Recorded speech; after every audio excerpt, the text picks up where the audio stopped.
by Carly Brasso and Rebecca Wollington. Shaymond Michelson knew a night of drinking had gone badly when he woke up in a jail cell with a face so swollen he had a hard time talking. A police officer wrote in a report he hadn't followed orders.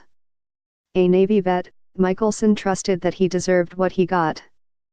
But weeks later, a police sergeant came to his home carrying a laptop. He opened it on the kitchen table.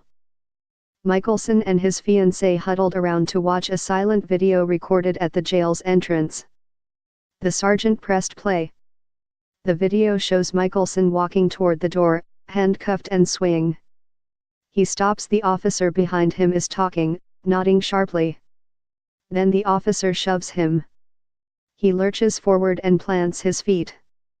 The officer grabs his neck and throws him to his back on the concrete floor.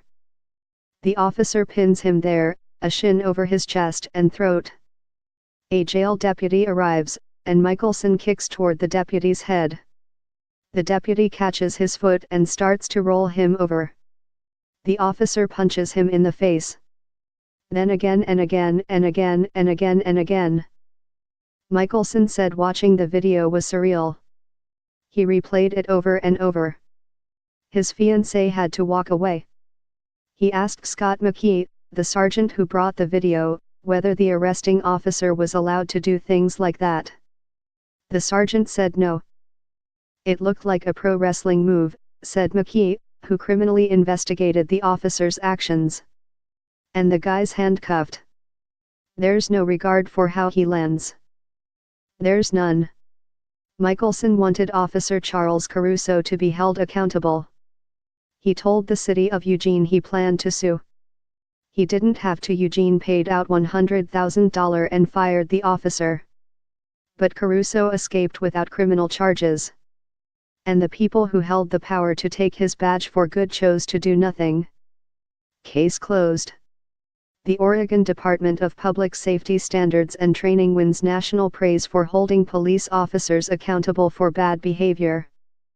Academics, journalists, and regulators in other states describe the department as a model. But an investigation by the Oregonian/Oregon Live found that state regulators took no action to sideline dozens of officers fired for chronically inept police work. Or worse. The department let fired officers remain eligible to work even after they accumulated records of brutality, recklessness, shoddy investigations, and anger management problems. Regulators quietly closed one case after an officer was fired for using excessive force on two handcuffed suspects and for driving 120 mph, at night, through a construction zone.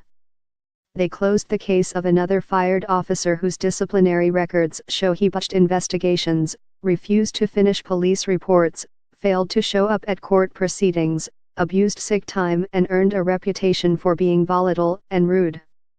Regulators have chosen to shy away from some of the public's greatest concerns about policing. Interviews with agency officials show they don't think it's their job to punish officers for brutality. They don't think it's their job to punish officers for incompetence.